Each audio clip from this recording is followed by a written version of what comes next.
मित्रों नमस्कार। अपने YouTube चैनल CD चरण में आपका हार्दिक स्वागत है। आज हम विचार करेंगे बाणों के बारे में, जैसे राजबाण, चोरबाण, मृत्युबाण आदि के बारे में विचार करते हैं।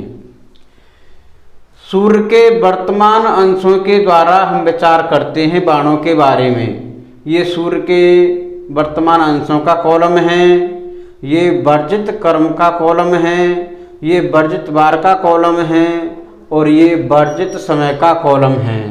ये बाणों के नामों का कॉलम है।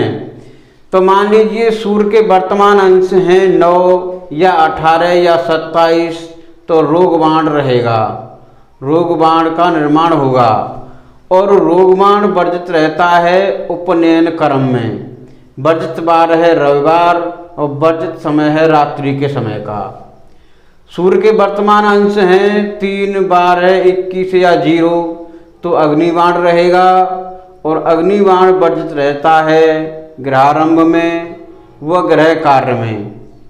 वर्जित वार है मंगलवार और वर्जित समय है सर्वदा, सभी समय वर्जित है। और सूर्य के वर्तमान अंश हैं 5, 14 या 23, तो राजबाण का निर्माण होगा। और राजबाण वर्जित रहता है राजकाज व राज सेवा में। वर्जित वार है शनिवार और वर्जित समय है दिन के समय। सूर्य के वर्तमान अंश हैं 7, 16, 25, तो चोरबाण रहेगा। और चोरबाण वर्जित माना गया है यात्रा में। वर्जित वार है मंगलवार और वर्जित समय है रात्रि के समय में। सूर्य के वर्तमान अंश हैं 2, 11, 20, 29, तो मृत्युबाण रहेगा। और मृत्युबाण वर्जित माना गया है विवाह में, विवाह कार्य में। वर्जित वार है बुधवार और वर्जित समय है संध्या कालों के समय। ये जो है बाणों के बारे में विचार किया है सूर्य के वर्तमान अंशों के द्वारा।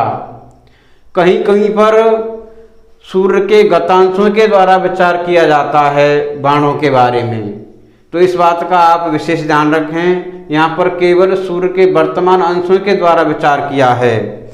और विवाह में बुध पंचक यानी 5 बाणों का समय वर्जित माना गया है, किंतु मृत्यु बाण का समय सब देशों के लिए वर्जित है। प्रत्येक बाण का समय अपने ही वर्जित वार समय व कार्य में निष्ठ होता है, लेकिन मुहूर्त शोधन में और जो है इन सभी बाणों को प्रत्येक बार में सभी कालों में वर्जित करने की परंपरा है। आप इस तरीके से बाणों के बारे में विचार कर सकते हैं। वीडियो को शेयर करें, लाइक करें, चैनल सब्सक्राइब करें। नमस्कार।